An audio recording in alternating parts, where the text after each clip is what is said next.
What if the person who could save your life was the last kind of person you'd ever expect to need?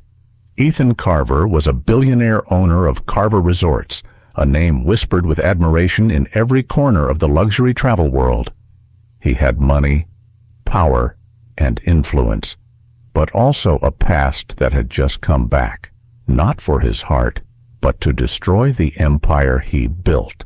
And then there was Claire Whitmore, 34, broke, living in a tiny rented apartment with a resume stained by circumstances she never fully explained. She wasn't from his world.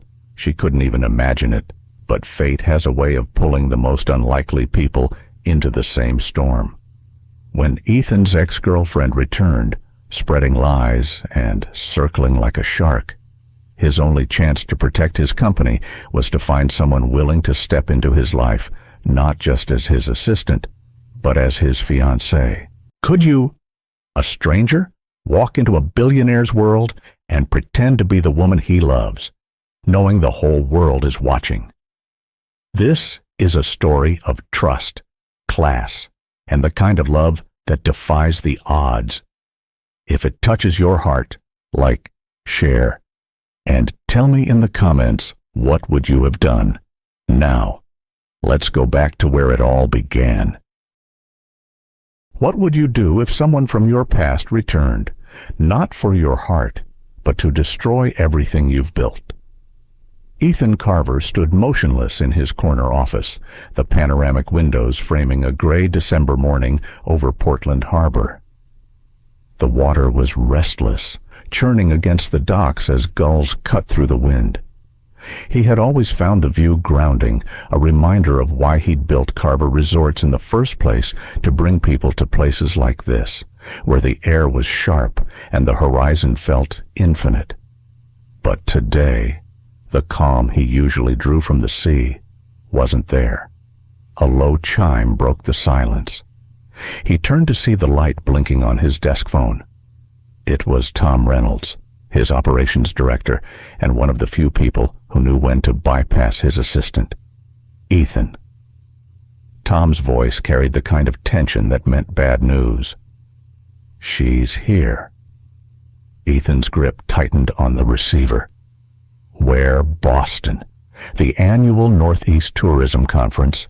And she didn't just show up. She told half the press corps that the two of you are rekindling what was never really lost. For a moment, Ethan said nothing. The hum of the office HVAC was loud in his ears. Isabella, he said finally, his voice flat.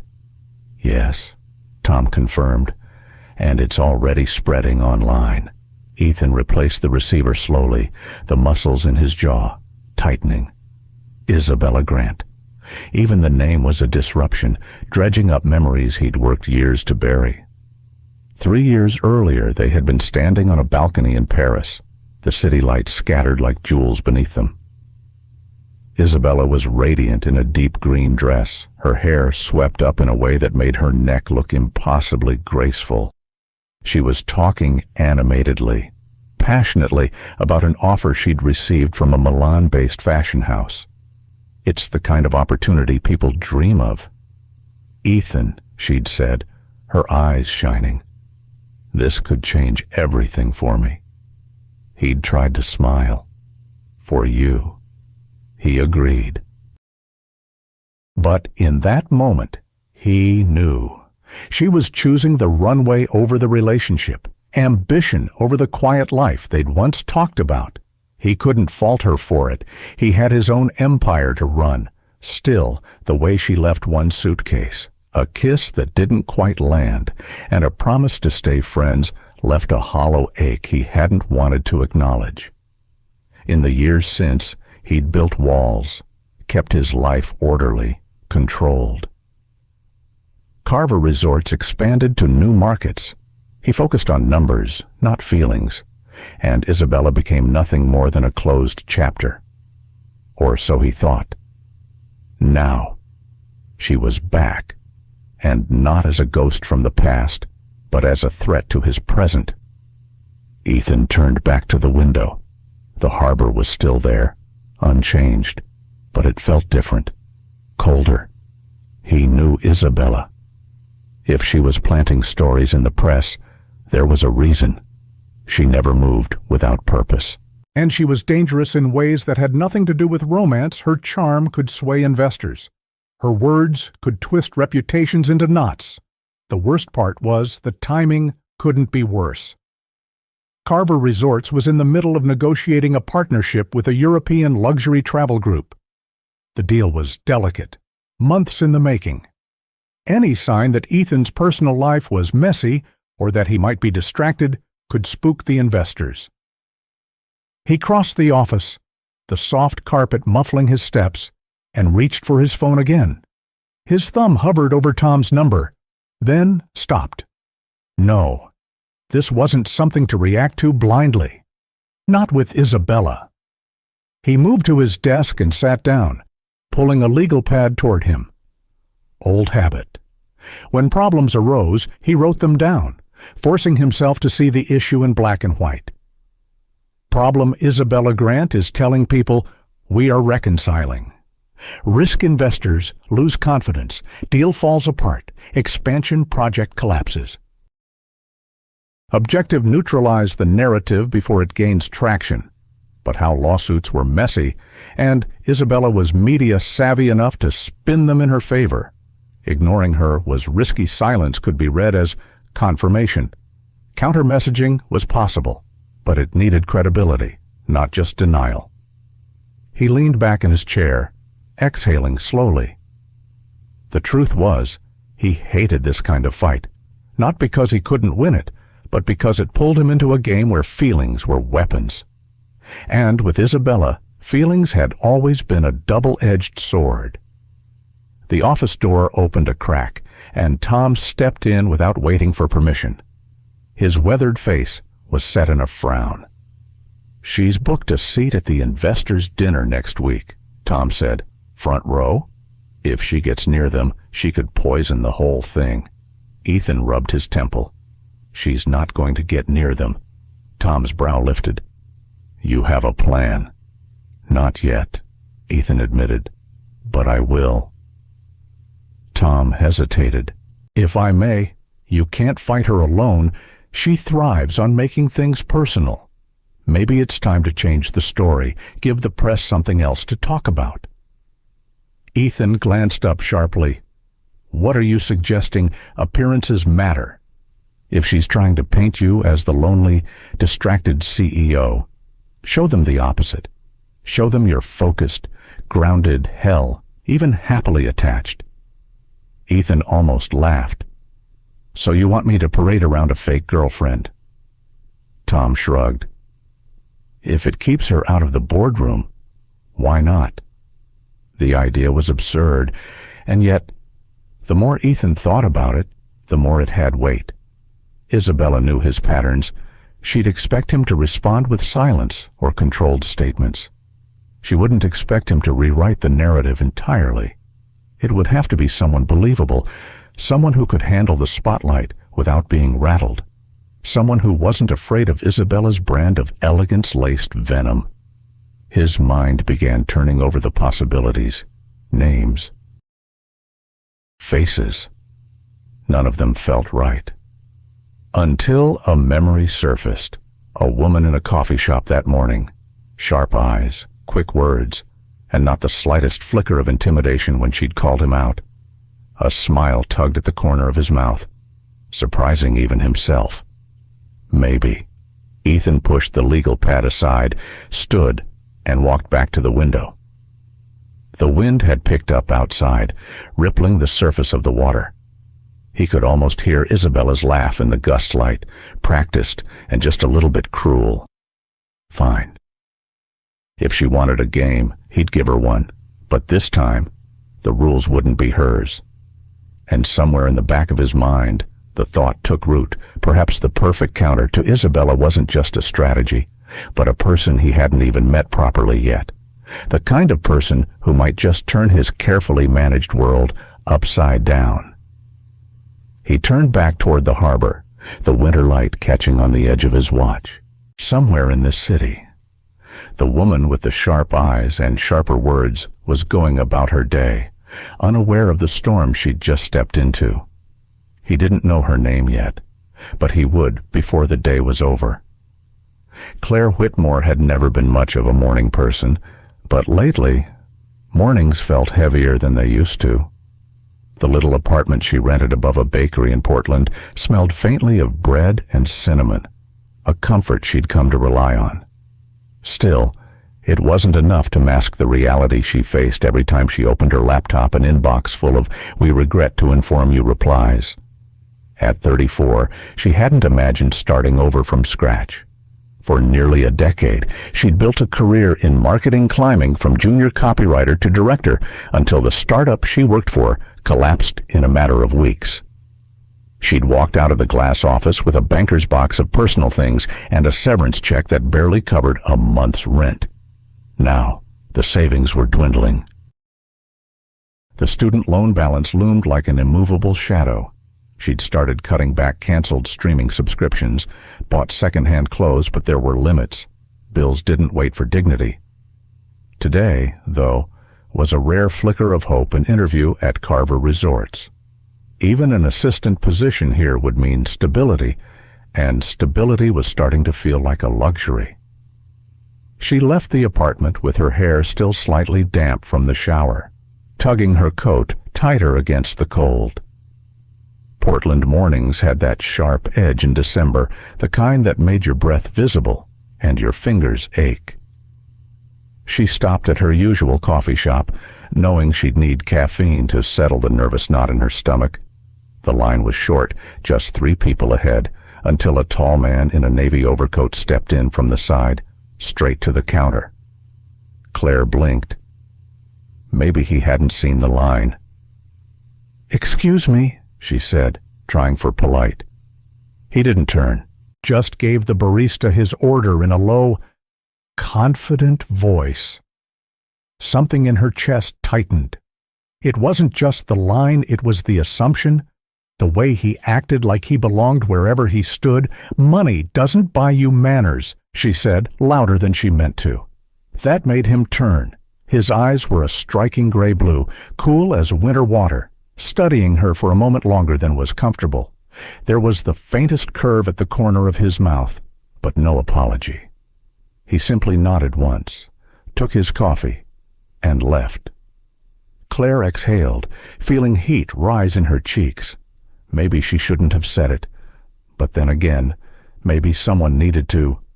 By the time she reached the Carver Resorts headquarters, she'd nearly forgotten about him until she stepped into the sleek reception area and saw him again. The man from the coffee shop was leaning casually against the reception desk, speaking with the front desk assistant.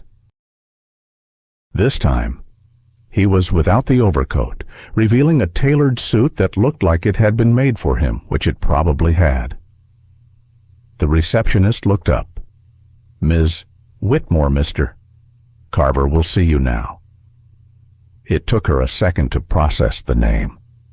Carver, of course, Ethan Carver, the Ethan Carver, CEO of Carver Resorts.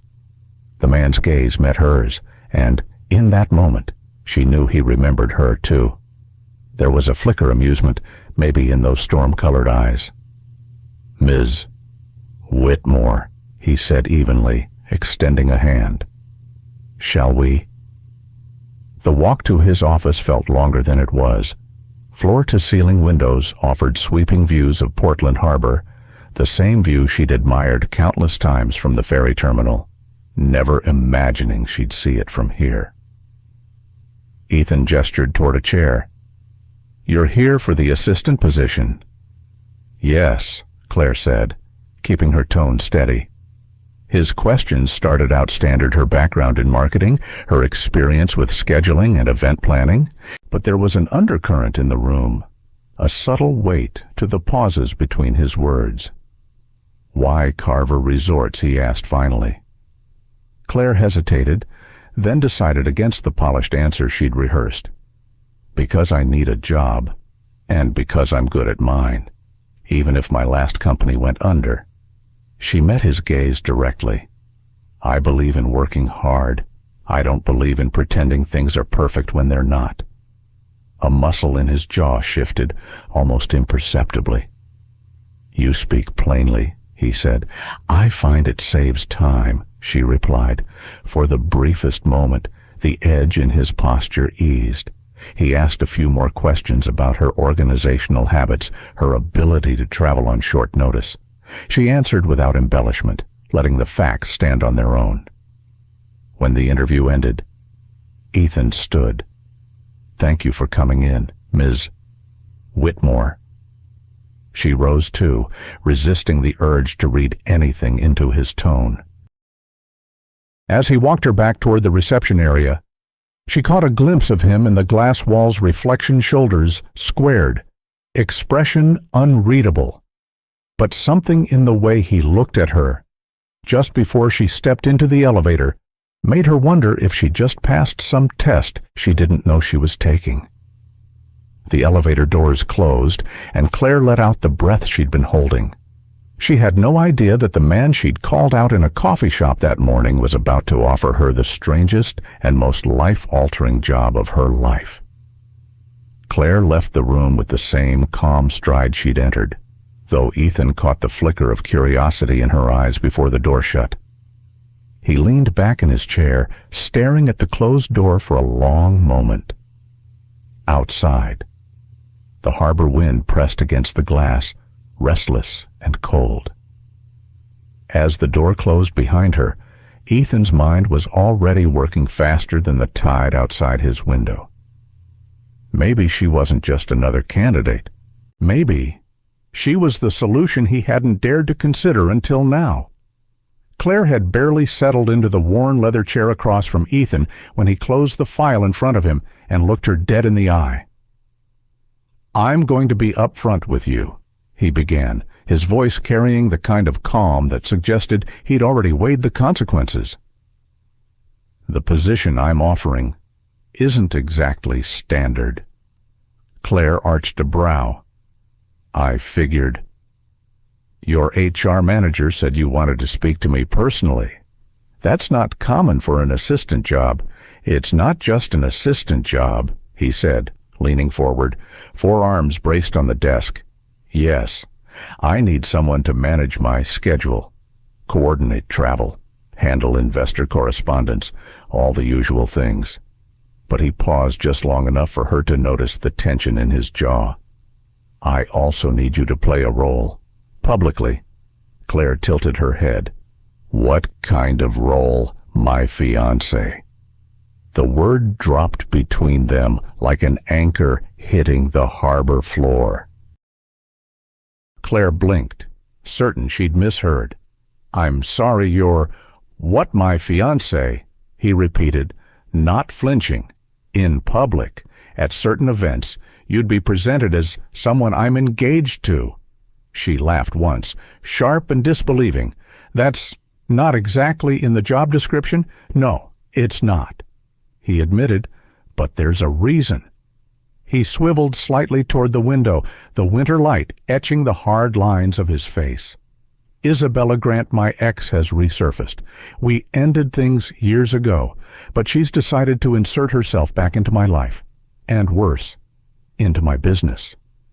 Claire remembered the name. Anyone who'd flipped through a fashion magazine in the last decade did. Isabella Grant. All sharp cheekbones and couture gowns, the darling of the New York design world. "She's been contacting key investors," Ethan continued, "telling them I'm considering selling Carver Resorts, that I'm distracted, that I'm no longer in control. And they believe her," Claire asked. "Some do?" "Enough to put several contracts at risk. We're days away from closing one of the largest expansion deals in our history. If that falls through because of her games—" His voice tightened. "I won't let that happen." Claire folded her arms.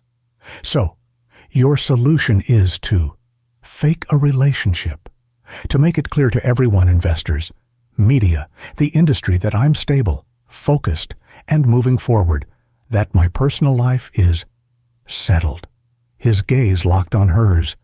A fiancé sends a clear signal. She leaned back, studying him. "You could hire any actress, any PR stand-in. "Why me? Because you're not from this circle," he said simply. "You're smart, you're direct," and the faintest curve touched his lips. "You already called me out in a coffee line without knowing who I was. I need someone who's not afraid to look me in the eye." Claire's stomach knotted. This was insane. Pretending to be someone's fiancée, especially someone with his level of public exposure, was the kind of thing that could stick to your name forever. "It's risky," she said finally. "For my reputation, for my career, and honestly, for my sanity. I'll make it worth your while." He named a salary double what she'd made in her last director-level role, plus travel perks, full benefits, and a completion bonus that could erase her student loans. She tried not to let her eyebrows climb. That kind of money could change her year, maybe her life. But so could a public scandal if this blew up. "You'd have to guarantee one thing," she said slowly. "Name it. Strictly professional. No blurred lines. No misunderstandings. This is a contract, not a romance novel." Ethan's gaze didn't waver. "Strictly professional. You have my word." Claire exhaled, feeling the weight of the decision settle on her shoulders. "Fine. I'll do it. But if I end up on some tabloid cover with a headline like "Mystery Fiancé Rocks Billionaire's World," I'm sending the therapy bills to you." A ghost of a smile touched his face. "Deal." He reached into a drawer and slid a single sheet across the desk. It wasn't a contract, just a calendar. One date circled in bold red ink. "This Saturday," he said, 3 days from now. "A charity gala in Boston. You'll need something formal, and we'll need to rehearse a convincing history." Claire stared at the date, the city, the time. The faint murmur of harbor gulls reached the window, a reminder that outside this office, her old life was still waiting. Small apartment, unpaid bills, dwindling options. 3 days to step into a life that wasn't hers. 3 days to become the fiancée of Ethan Carver. She looked up. "Guess I'd better clear my weekend." Claire didn't know what was more exhausting, balancing in 3-inch heels for the first time in years or trying to remember the dozen do's and don'ts Ethan had rattled off over breakfast. Chin up, shoulders back. "Imagine there's a string pulling you from the crown of your head," Ethan instructed as they moved slowly across the carpeted hallway outside his office. "I feel like a marionette," she muttered, wobbling slightly. "Better a marionette than a baby deer," he said with a smirk, catching her elbow before she could stumble. Next came handshakes firm, but not crushing, with just enough warmth to feel genuine. He stood in as Mr. Investor while she practiced introducing herself. "I'm Claire Whitmore, Ethan's fiancée.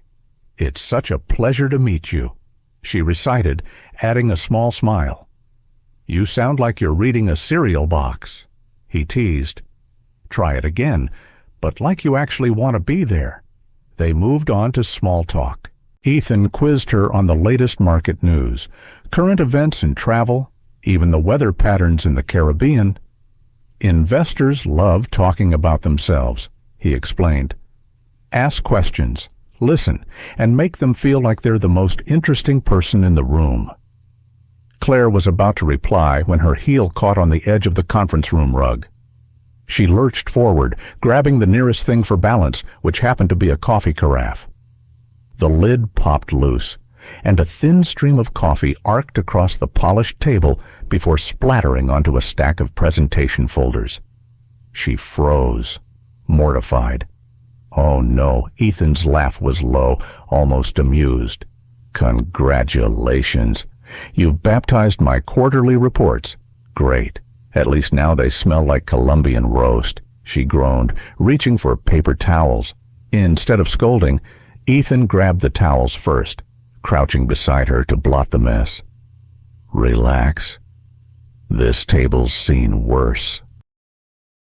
There was a champagne incident in Zone 9 we still don't talk about. His lightness made her smile despite herself. And maybe, she thought, this whole charade wouldn't be unbearable, at least when he wasn't in full CEO mode. Saturday night arrived with a sky brushed in winter silver over Boston Harbor. The gala venue glittered with chandeliers and the soft hum of conversation. Claire's midnight blue gown skimmed the floor, and her hair was swept into an elegant twist. Courtesy of a stylist Ethan insisted on hiring. He offered his arm as they entered. Remember, 3 seconds of eye contact, firm handshake, and you actually like these people. "I'll do my best," she whispered back. Within minutes, they were swept into a circle of investors near the silent auction tables. A white-haired man with a voice like gravel asked her about her thoughts on Carver Resort's environmental initiatives. Claire's nerves stilled. This, at least, she knew. She spoke about growing up near Maine's rocky coastline, how her parents taught her to respect the ocean, how sustainable tourism could protect communities while still driving growth. She added a personal story about a small fishing town she'd visited that turned ecotourism into a lifeline. By the time she finished, the man was nodding enthusiastically. "We need more people in this business who think like you, young lady." Ethan's glance at her held something like pride. It was near the end of the night, just as Claire allowed herself to relax, that a honeyed voice slid into the air behind her. "Ethan, darling." Claire turned. Isabella Grant was even more striking in person, tall, poised, wrapped in a crimson gown that shimmered under the lights. Her smile was warm, but her eyes were cool steel. "I wasn't sure you'd be here," Isabella said, leaning in for a kiss on Ethan's cheek. "And you've brought company." Ethan's hand found the small of Claire's back. "Isabella, this is Claire Whitmore, my fiancée." "How lovely." Isabella's gaze swept over Claire's gown, her jewelry, lingering for just a beat too long. "You have such understated taste." Claire returned the smile. "And you have such a talent for making an entrance." Isabella laughed lightly, as if Claire had paid her a compliment. Ethan always did enjoy surrounding himself with fresh perspectives.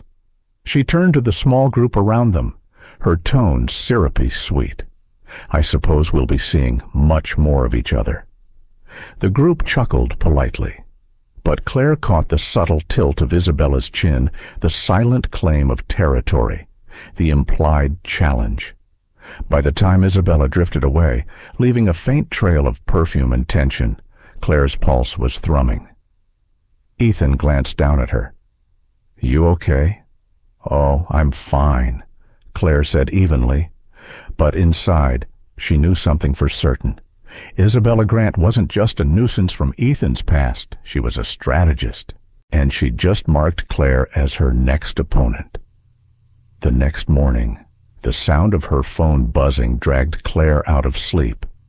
She blinked against the pale winter light seeping through the curtains of her small Portland apartment, reaching for the device on the nightstand. Her notifications were a blur of messages, friends, old co-workers, even her landlord. All of them had sent the same link. Local news online.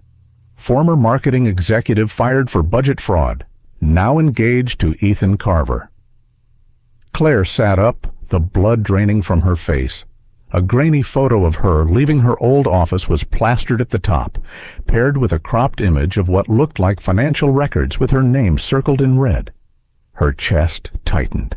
This isn't real. She scrolled through the article. The tone was smug, almost gleeful, painting her as a career opportunist who had been rescued by Ethan's affections.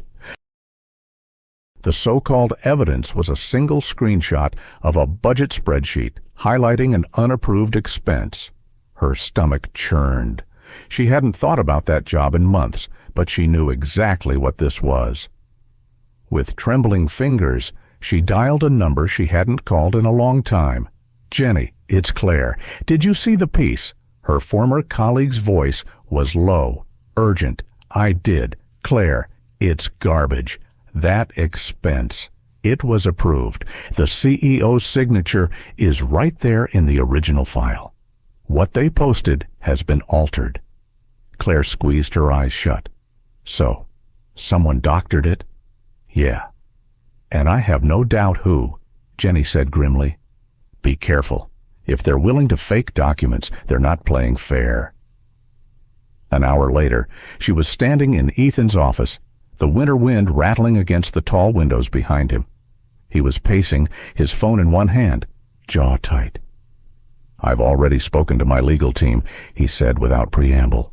"We'll sue for defamation, force a retraction." "That's not enough," Claire interrupted. He stopped pacing, his eyes narrowing. "Not enough." Claire took a deep breath, willing her voice to stay steady. "If we just react, they set the pace. We'll spend weeks cleaning up after them while the whispers spread. We can't just play defense. We need to take control of the story." Ethan studied her, a faint spark of approval in his gaze. "What are you suggesting?" "We show people who I actually am, not through press releases or legal jargon, but through actions. Let them see us in ways that make this lie impossible to believe." He frowned. "That takes time." "Then we start now," she said simply. Later, back at her apartment. Claire found herself staring at the old cedar jewelry box on her dresser. She opened it, brushing her fingers over a thin silver bracelet inside a gift from her mother on her high school graduation. Her mother's voice came back to her, soft but firm. "When people tell lies about you, live in a way that makes the truth undeniable." It wasn't about fighting rumor with rumor. It was about living in such a way that the truth shone through the noise. She closed the box, a quiet determination settling in her chest. If Isabella or whoever was behind this wanted a battle, they were going to get one. But it wouldn't be fought only in courtrooms or boardrooms. By the time she returned to Carver Resorts that afternoon, she had a notebook filled with ways to leverage upcoming events, community projects, and even social media to show her real work, her real values. Ethan looked up from his desk as she entered. "You've been busy." "You have no idea," she said, sliding the notebook toward him. "This is how we fight back." He skimmed the first page, then looked up at her with something between admiration and curiosity. "You realize this is going to put you in the spotlight even more." Claire smiled faintly. "Good. Let them watch." The plan began the very next morning. Claire stood in the small media room at Carver Resorts headquarters, rolling up her sleeves. On the whiteboard behind her, in bold marker, she'd written inside Carver, "This isn't about me." She told the small team Ethan had reluctantly pulled from their usual duties to help. "It's about showing the people who make this place what it is. We're going to open the doors and let the world see the heart behind the name." Some of the staff looked skeptical, others smiled, clearly intrigued. The first videos were simple. Claire insisted on that. No fancy lighting, no staged scripts, just glimpses into life at the resorts. One morning, she followed Maria, the head of housekeeping, as she greeted each member of her team by name, remembering their kids' birthdays and their favorite snacks. Maria laughed into the camera. "We're a family here. That's why guests keep coming back." In another clip, a local fisherman delivered fresh lobster to the kitchen, shaking Ethan's hand and telling a quick story about how Carver Resort sponsored the town's pier restoration after a bad storm. "People need to see this," Claire murmured as she edited the footage late into the evening. But she didn't stop at the resort itself. One rainy afternoon, she showed up at Ethan's penthouse with her camera in hand. "Don't look at me like that," she teased when he raised an eyebrow.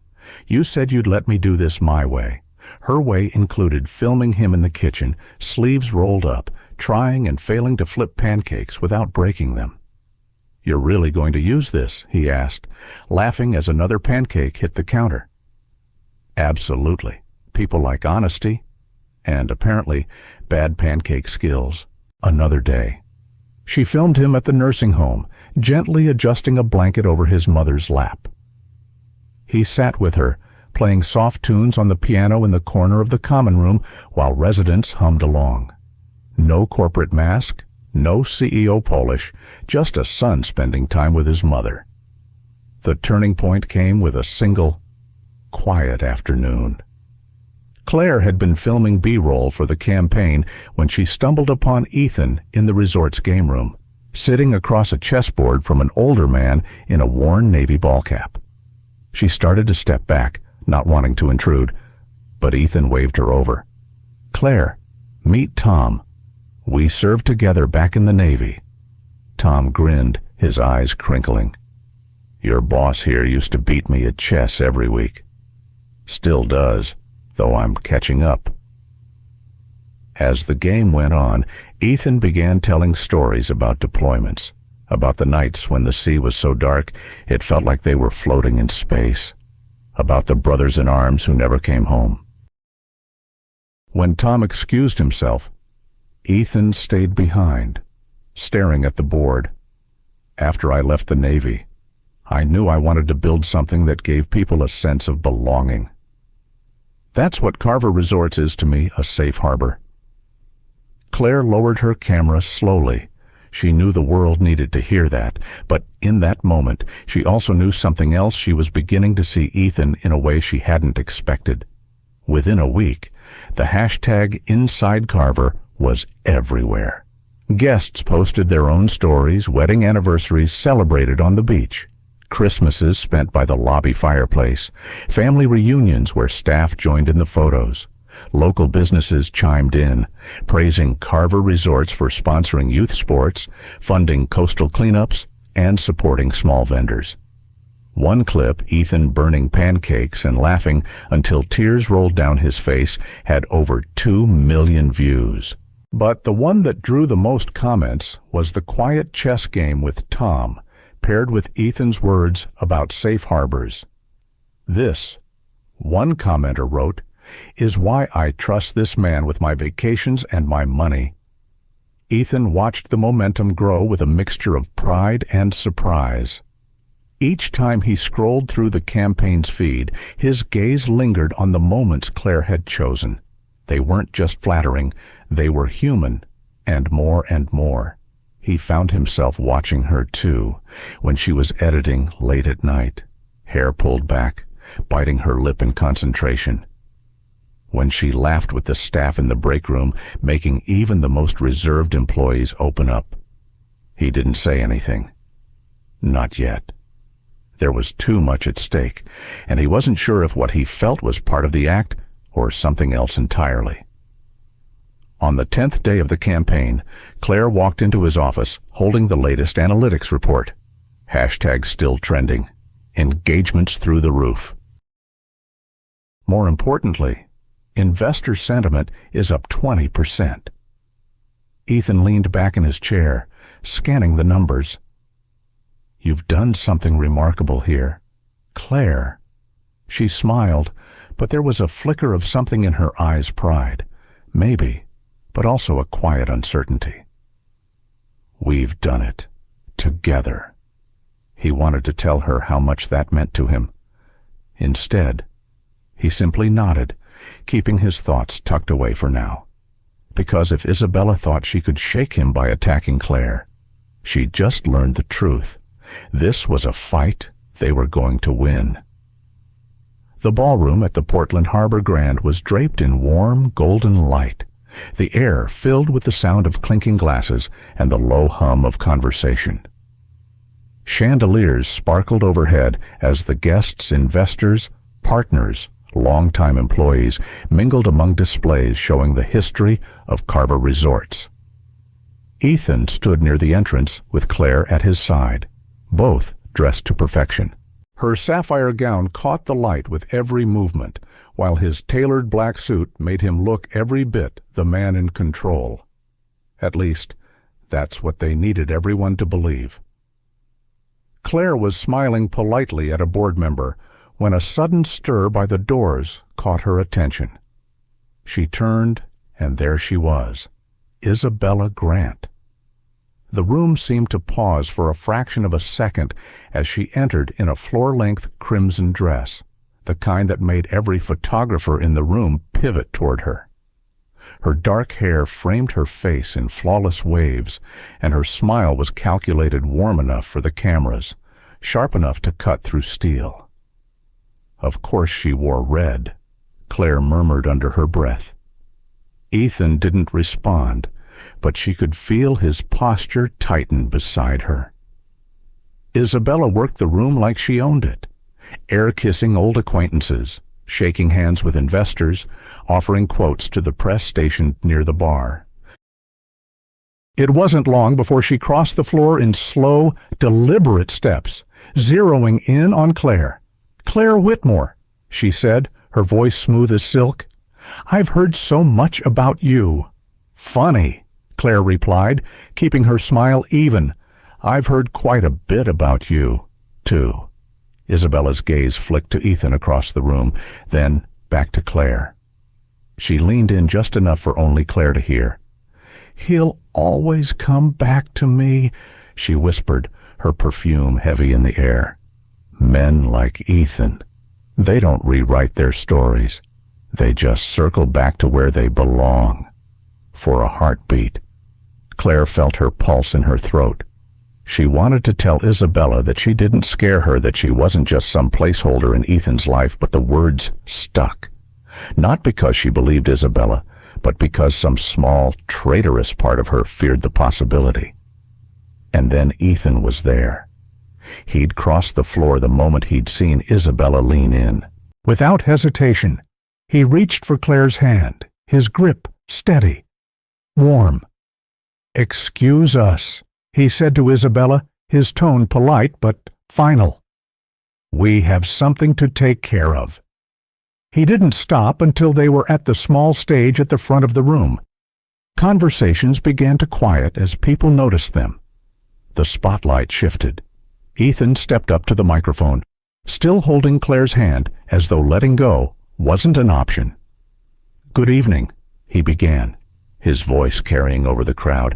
"Tonight marks 20 years of Carver Resorts, 20 years of building not just a business, but a family, a place where guests feel at home, and where our team knows they matter." He glanced briefly at the crowd, his gaze brushing past Isabella, who stood near the back, wine glass poised in one elegant hand. "But anniversaries aren't just about the past," Ethan continued, his voice taking on a new edge. "They're about the future. And if tonight proves anything—" He looked down at Claire, his expression softening in a way that made the rest of the room fade away. "It's that I don't want my past back. I want my future with her." A murmur rippled through the crowd, quickly rising into a wave of applause. Cameras flashed. Someone whistled from the back. Claire felt heat rise in her cheeks, but she didn't look away from him. Not when his words felt less like a performance and more like a truth he'd been holding back for weeks. Isabella's smile faltered. She set her glass down with precision, as though every movement had to be controlled to keep from shattering. Without another glance toward the stage, she turned on her heel and walked out, her red dress trailing behind her like a banner of retreat. As the applause subsided, Ethan leaned toward the microphone once more. "Now," he said with a small smile, "let's get back to celebrating the people who made all this possible." The band struck up a lively tune, and the room came back to life. But for Claire, the noise was distant, her focus locked on the man still holding her hand. Was that part of the act, she asked quietly when they stepped off stage? Ethan's answer was immediate, steady. No. He didn't explain further, and she didn't push, not yet. But as the night went on, she couldn't shake the feeling that something between them had shifted. The night air off the harbor carried the faint scent of salt and wood smoke, cool enough that Claire pulled her shawl tighter around her shoulders. The celebration at the Portland Harbor Grand had wound down, the music fading behind them as they slipped out a side entrance. Neither spoke at first. Their footsteps echoed softly on the wooden planks of the pier, the water below catching shards of light from the street lamps. Somewhere in the distance, a buoy bell chimed, marking the slow rhythm of the tide. Ethan walked beside her, his hands in his pockets, shoulders still squared from the evening's performance, but Claire could feel it the way the air between them was different now, charged in a way it hadn't been before. "You didn't have to say that," she said at last, her voice breaking the quiet. He glanced at her, brow furrowed. "Say what that bit on stage, about your future." She tried to make it sound light, even teasing, but the question underneath was too sharp to ignore. Ethan stopped walking. The harbor wind lifted the edges of his hair, and for a moment he looked almost uncertain, a rare sight. "This started as protection," he said finally, his voice low, steady. "From Isabella, from the rumors, from everything that threatened to pull this company apart." His gaze didn't leave hers, but somewhere along the way, he took a slow breath, as if choosing each word mattered. "It became the only part of my life that feels real." The words settled between them, heavy but warm, like the weight of a blanket on a winter night. Claire's instinct was to look away, to guard herself against the hope those words carried. But she didn't. Instead, she searched his face, finding no trace of performance, no hint of the polished CEO, just Ethan. She let the silence stretch, letting the truth sink in. "Good," she said finally, a small smile tugging at her lips, "because I'm tired of pretending too." Ethan's answering smile was slow, almost disbelieving, as though he hadn't dared to imagine she might feel the same. They stood there, the dock beneath their feet swaying gently, the night wrapping around them like a secret. No cameras, no staged poses, no one to watch except the moon and the dark water below. Ethan stepped closer, close enough that Claire could see the faint lines at the corners of his eyes, the way his gaze softened when it rested on her. "May I?" he asked quietly. She didn't answer with words. When their lips met, it was nothing like the carefully timed displays they'd performed for the press. This kiss was slower, deeper, anchored in all the unsaid things they'd been carrying. Claire's hands found the edges of his jacket, holding on as though the dock beneath them might vanish. Ethan's hand came up to cradle her face, his thumb brushing against her cheekbone. The steady thud of his heartbeat beneath her palm was more grounding than the wooden planks or the faint hum of the harbor lights. When they finally pulled apart, the air felt warmer, as though the cold wind off the bay had lost its bite. "We should head back," Claire murmured, though neither moved right away. "Yeah," Ethan said, but his hand stayed linked with hers as they turned toward the street. The glow from the ballroom windows spilled faintly across the pavement ahead of them. But for now, the only light Claire cared about was the one she'd just seen in Ethan's eyes. The first warm breeze of late spring drifted across the coast, carrying with it the scent of salt water and blooming lilacs from the gardens near the resort entrance. Claire knelt in the soft soil, wearing jeans and a faded Carver Resort sweatshirt, her hair tied back in a loose braid. She pressed a final row of marigold seedlings into place, brushing dirt from her palms with a satisfied sigh. Behind her, the sound of laughter floated up from the beach. Ethan was down there in rolled-up khakis, barefoot, hauling driftwood alongside a group of employees. They were clearing the shoreline after a week of heavy storms, part maintenance, part community tradition. Every so often, he'd stop to skip a stone into the waves, drawing cheers from the younger staff. 6 months had passed since the night on the pier when they'd finally stopped pretending. Much had changed, though some things, like the way Ethan's eyes softened when they landed on her, remained exactly the same. Claire was no longer just the assistant. She now carried the title of Director of Communications, a role she had built from the ground up. Twice a month, she led a crisis communication workshop for resort managers across New England. Her Inside Carver campaign had been studied in marketing courses and praised in industry publications. The media still loved them. The phrase Carver and Whitmore had become shorthand in local business circles for a partnership that blended power with authenticity. Magazines called them a power couple with heart, though Claire rolled her eyes at that. She knew the truth. Their power was less about glamour and more about showing up for people, whether that meant planting flowers or hauling seaweed off the sand. Ethan climbed the slope from the beach, wiping sweat from his forehead with the back of his wrist. "You've been busy," he said, eyeing the neat lines of marigolds. "And you've been showing off your stone-skipping skills," Claire replied, standing and brushing her knees. "3 skips. 4, he corrected with a grin. "But who's counting?" She handed him a bottle of water from the garden bench, and he took it with a murmured thanks. For a moment, they simply stood there, side by side, watching the gulls wheel over the harbor. "You know," Ethan said after a beat, "we've had every kind of trip these past months.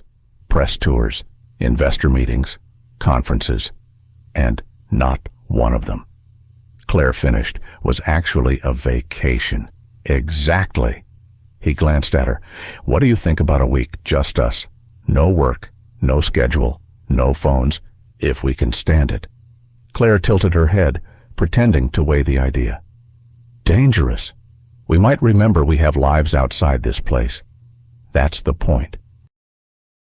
His voice was light, but there was an undercurrent of longing in it, a man who had spent years building an empire, suddenly realizing he wanted time as much as he wanted success. She smiled, picturing mornings without alarm clocks, days with no meetings, evenings with nothing but the sound of the ocean, and maybe, if she was lucky, Ethan attempting to cook without burning something. "All right," she said at last. "But you pick the destination. Surprise me." "Deal." As they walked back toward the resort together, Ethan reached for her hand. It was a simple gesture, but one that still made Claire's chest warm. 6 months ago, she'd stepped into this world under the strangest of circumstances, not knowing if she'd last a week. Now, with the sun setting over the water and the garden blooming behind them, she couldn't imagine being anywhere else. Some stories began with chaos. The best ones, she thought, learned how to grow something beautiful out of it. The sky was painted in soft layers of amber and rose as the sun sank toward the horizon. From the balcony of the top-floor suite at Carver Resorts, the view stretched endlessly, white caps catching the last light, gulls gliding low over the water, and the distant hum of a fishing boat making its way home. Claire wrapped her hands around a steaming mug of coffee, letting its warmth seep into her fingers. The ocean breeze tugged gently at her hair as she leaned on the railing behind her.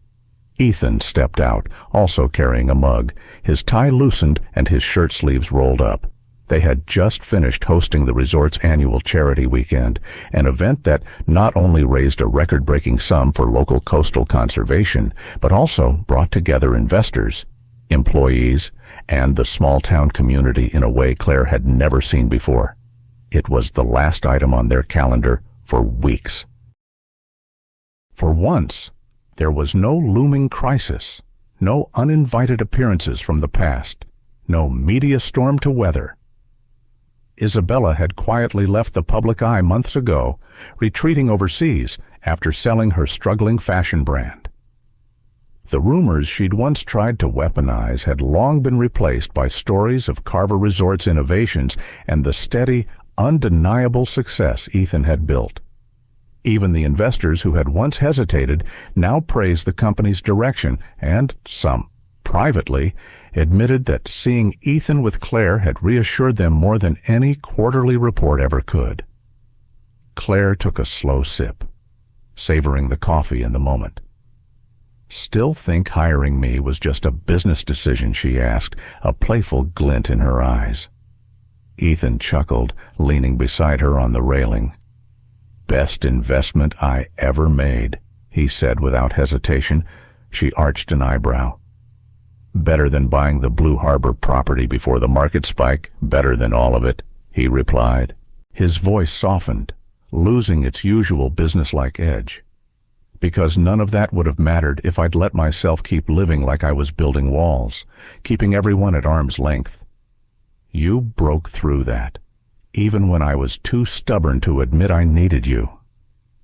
Claire smiled, feeling a familiar warmth in her chest, the same one she'd felt the first time he'd let her see the man behind the CEO. They fell into a comfortable silence, watching the light shift across the waves. Somewhere below, the faint sound of a guitar drifted from the resort's beach bar. Guests laughed, children ran along the sand, and the smell of grilled lobster and butter wafted up from the patio kitchens. It struck Claire how different this view felt compared to her first day here.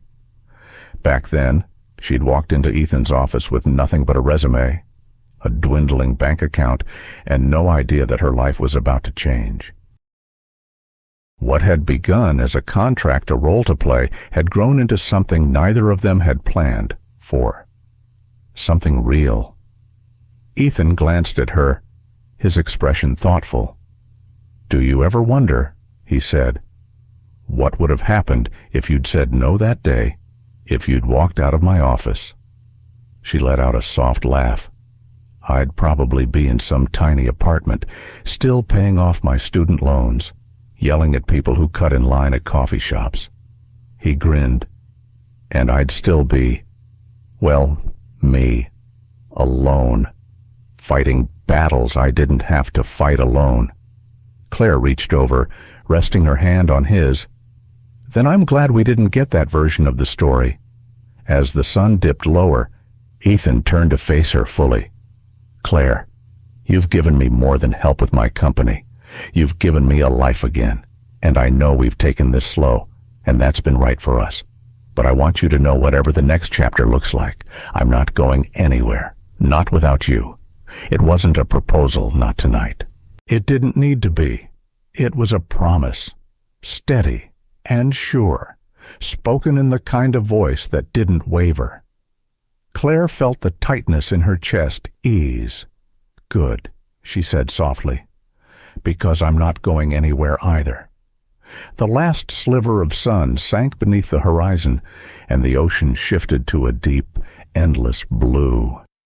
Somewhere in the distance, a wave crashed hard against the rocks, followed by the gentle hiss of foam sliding back into the tide. They stood there, side by side, letting the sounds of the coast fill the quiet between them. No cameras, no investors, no audience. Just two people who had found each other in the unlikeliest way through a role neither had meant to play forever. And maybe that was the truth of it. Claire thought sometimes the most genuine love began as a performance, and happiness didn't arrive when you went looking for it. It showed up when you were too busy surviving to expect it. Ethan raised his mug in a small, private toast. "To the best investment I ever made." Claire clinked hers against his, and to not needing a script anymore. They laughed, the sound carrying out over the balcony, mingling with the crash of the waves and the hum of the evening breeze. Below them, the tide kept its steady rhythm, the world kept moving. But up here, for just a little while, it felt like time had decided to pause long enough for them to breathe, to be, and to believe that the hardest chapters were behind them. And as night fell over the harbor, their laughter lingered in the air, warm and certain, like the promise of the tides that would always return. Sometimes, life's most important turning points arrive disguised as problems we never asked for. For Ethan Carver, it was a threat to everything he'd built. For Claire Whitmore, it was an unexpected opportunity wrapped in risk. Their journey reminds us that strength isn't just about standing tall alone, it's about knowing when to let someone in. Trust, especially later in life, can feel harder to give. We've seen betrayals, faced losses, and learned to guard our hearts. But this story shows that trust, when placed wisely, can rebuild more than reputations. It can restore our faith in people. It also reminds us that our value is not defined by where we start. Claire stepped from a modest apartment into the world of a billionaire, not because she changed who she was, but because she held on to her integrity, her empathy, and her courage. In our own lives, we may face storms that feel too large to weather. But like Ethan and Claire, we can choose connection over isolation, resilience over fear, and truth over rumor. And sometimes, when we least expect it, that choice leads us not just to safety, but to joy we didn't know was waiting. Thank you so much for spending your time with us today. If Ethan and Claire's story touched your heart, please give this video a like. Share it with someone who might need a little hope. And don't forget to subscribe to our channel for more heartfelt stories. Your support helps us keep bringing you tales that inspire, heal, and remind us of the beauty in human connection.